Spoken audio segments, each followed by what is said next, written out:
And just this week, Florida's Supreme Court allowing Governor Ron DeSantis to create a statewide grand jury panel to crack down on illegal immigration. That means they can go after these charter companies for these flights. The panel will focus on illegal immigration networks and human smuggling. NewsNation's Brooke Schaefer explains how this will work. Brooke.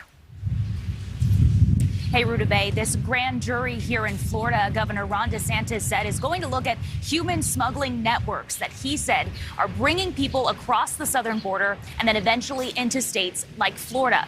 Governor Ron DeSantis announced the petition with the Florida Supreme Court a couple of weeks ago. This could bring indictments and it could land people in jail. I talked to an attorney to help break all of this down for us. He said the grand jury in Florida is going to investigate a long list of crimes from burglary to child pornography. That's standard, he said.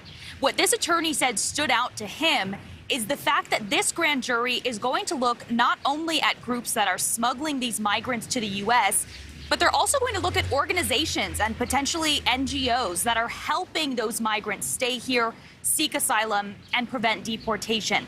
That attorney told me this could put the state government at odds with the federal government.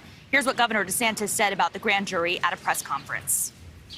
The purpose of the grand jury will be to investigate individuals and organizations that are actively working with foreign nationals, drug cartels, coyotes to illegally smuggle minors, some as young as 2 years old, across the border and into Florida. Grand jury will also investigate the methods that these smugglers use to transport so-called unaccompanied alien children across the southern border and any criminal activity that is associated with these operations.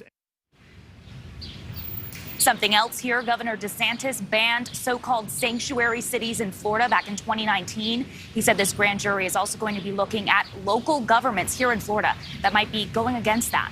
Ruta Bay? And Brooke, the governor also announced this grand jury as part of a bigger border plan, right? Yeah, he also announced what he's calling a strike force. It's made up of state and local law enforcement, and he said that they are going to be in charge of spotting and stopping any potential human trafficking happening here in Florida, and also looking for any illegal weapons being transported throughout the state. Ruta Bay? Thank you for watching. Go to newsnationnow.com to find NewsNation on your television provider. And don't forget to click the red subscribe button below to get more of NewsNation's fact-driven, unbiased coverage.